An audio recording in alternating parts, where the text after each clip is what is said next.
The Friday the 13th franchise has been a force to be reckoned with for 45 years. The Friday legacy is one that had set the tone for all of those schlocky, campy slashers of the 80s. And from the big screen to comics, from music videos to merchandise, Friday the 13th is an absolute powerhouse of a franchise. And it all started right here with this movie. So, without further ado, let's get spooky.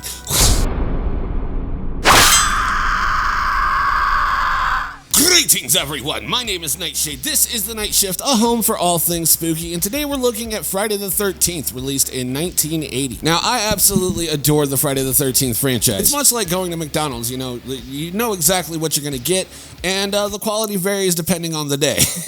And whenever you go to Friday the 13th, you know exactly what you're gonna get, and the quality varies from time to time. Now, the thing that I love about the Friday the 13th franchise is that it really sort of set the tone for the gore factor going into the 80s. You look at Black Christmas, you look at Texas Chainsaw Massacre, you look at John Carpenter's Halloween, all those films are relatively bloodless. And then Friday the 13th was all like, hey yo, hold my beer, I got you. And in doing that, they hired Tom Savini to do all of the blood and gore effects and really just set the tone for slasher flicks going forward. And with all of that being said, gotta admit that the first Friday the 13th, definitely not my favorite. This movie feels more like a prototype, a proof of concept. But eventually they found their footing and found their home as to what they were going to be going forward. And as the franchise progresses, the films just get better and better. I'm really stoked that you guys voted for this to be the next big franchise review series that we do here on the channel.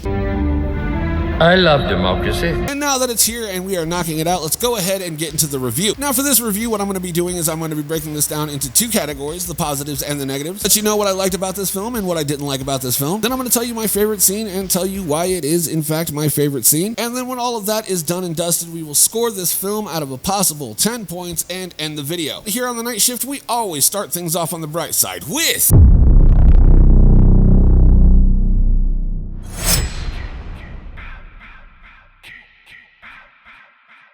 a camp notoriously described as Camp Blood, which, by the way, was going to be the original title for Friday the 13th, reopens as Camp Crystal Lake. You know it, you love it. And the camp counselors get picked off one by one. You're doomed if you stay here.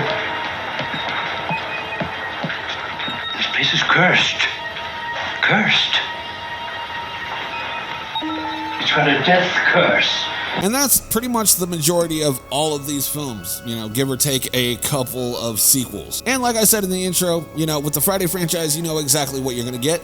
The plots of all of these films are essentially the same. But, there's a certain sense of comfort that you know exactly what you're going to get in going to see one of these films. So yeah, the story is definitely a plus. And it's not even really story, it's more plot. But we'll say story because I've already made the title card. So yeah, the story gets a thumbs up from me. Moving right along into our next positive, we have... So Manfredini's score definitely acts as sort of a character in its own right. So through this film, the killer is mostly unseen, and instead of seeing a person, we get an audio cue, the score of the film, that kind of is a placeholder for seeing scary person with a knife killing people. Sort of thing. Hey, wasn't that the road up for Camp Crystal Lake back there?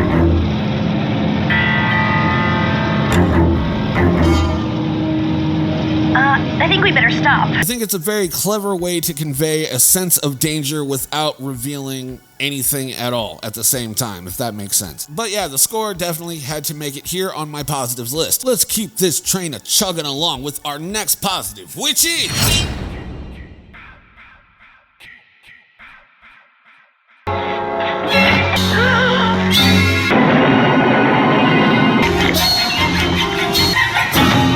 the kills for me are the star of the show in almost any single given Friday the 13th film. And you know what, to be fair, there's only like 3 things you go to see these movies for, and that's boobs, blood, and Jason. Even though Jason's not in this one.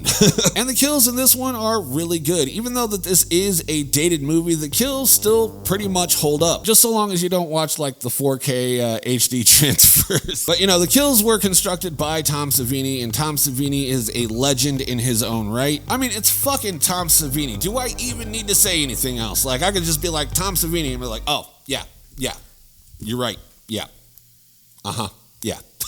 But yeah, the kills in this one are pretty fucking cool, and I gotta say that Kevin Bacon's death and Miss Voorhees' decapitation is also really cool. Those are my two favorite kills in this film, and that's not to take away from any of the other ones. I think all the kills in this one are pretty great, except for the off-camera kills. But yeah, all the kills in this are really legit, and I enjoy them. Next up on my list, we have...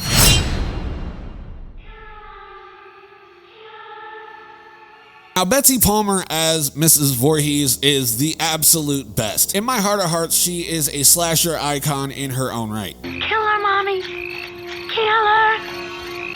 Don't let her live. I won't, Jason. I won't. She, her performance has like a really good balance of dual personalities. You know, in one scene, she's soft, kind, loving, caring, and, you know, somebody that you would almost instantly trust. I'm Mrs. Voorhees, an old friend of the Christies. Oh,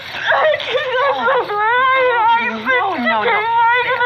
I can't help you if you don't calm down. And then whenever she flips that switch on the inside, she's just cold, callous, and just aggressive as hell. And, you know, I love that. I really do love that about Betsy Palmer's portrayal as Miss Voorhees in this film. I think it's one of the best parts of this film is her performance.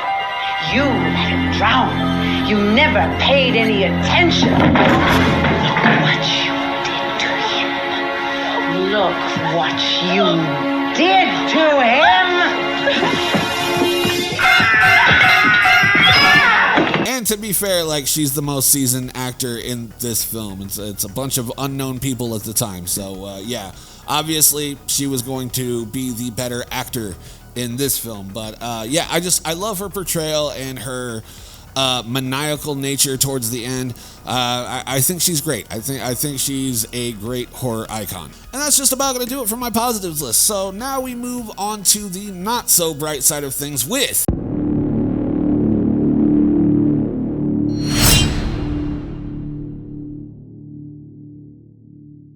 So right out the gate, there is a decent amount of pacing issues, at least for me. Like, there's a lot of sequences in this film that are a little more drawn out than they need to be. Now, there is like one continuous shot that, you know, kind of conveys that the power lines have been cut or the telephone lines have been cut. That shot I do enjoy.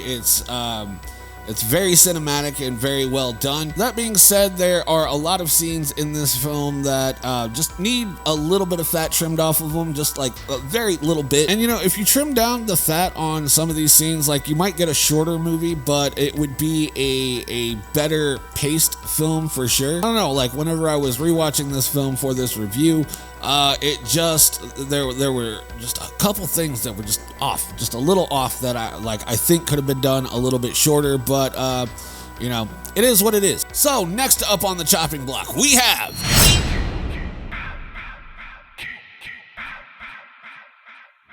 So I'm definitely not going to be the only one that you've heard complain about this, but it is an issue nonetheless. This whole film is set up like a whodunit sort of murder mystery, but whenever the killer is revealed, it's a whole new character that we've never met before. And, you know, the fun part of a murder mystery whodunit kind of film is being able to figure out who the killer is, and in this film, that's not at all a possibility. And, you know, I could talk about this for a lot longer, but I'm sure you've heard all the complaints there are to complain about this killer reveal, so I'm not going to waste any more of your time. I do have the same complaints as most other people do, and yeah, so I don't want to waste your time. Let's go ahead and move on to my final negative, which is...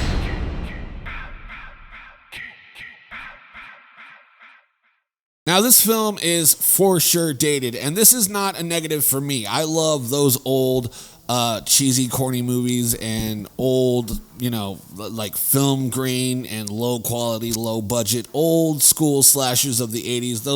Those are my favorite. But, you know, there are people out there that grew up watching exclusively like 2010s horror and not much else. So if they go back to rewatch the old classics of the 80s, it might not appeal to them. It's much like Universal's, monster films from back in the day. Like, I know a lot of people don't like them because they're not in color, they're not the best quality, but, there's something about them that has a charm that I absolutely love about them, but, I understand it's not going to be for everybody. And, if you're a person that has watched exclusively, like, high-definition horror films, it might not really appeal to you. And and again, to bring up those HD transfers that show a lot of how the movie magic works is... It's pretty revealing. Although it's not a negative for me, it might be a negative for others, and I wanted to take that into consideration for this review that, some people might not like the old school nature of this film, and, that's fair. And just like that, we are out of positives and negatives, so let's go ahead and move on to our next segment, which is...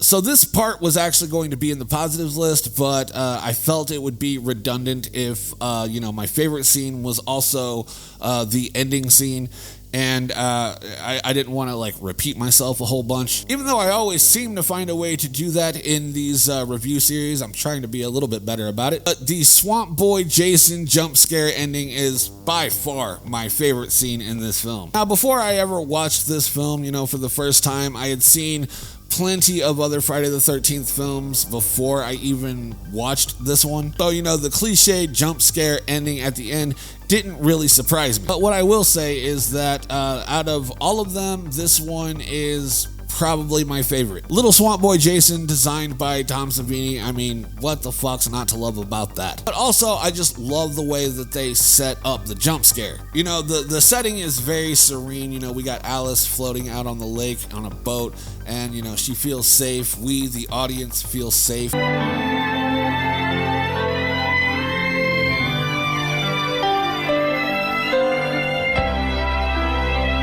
But then, Swamp Boy Jason jumps up and grabs her and pulls her into the water.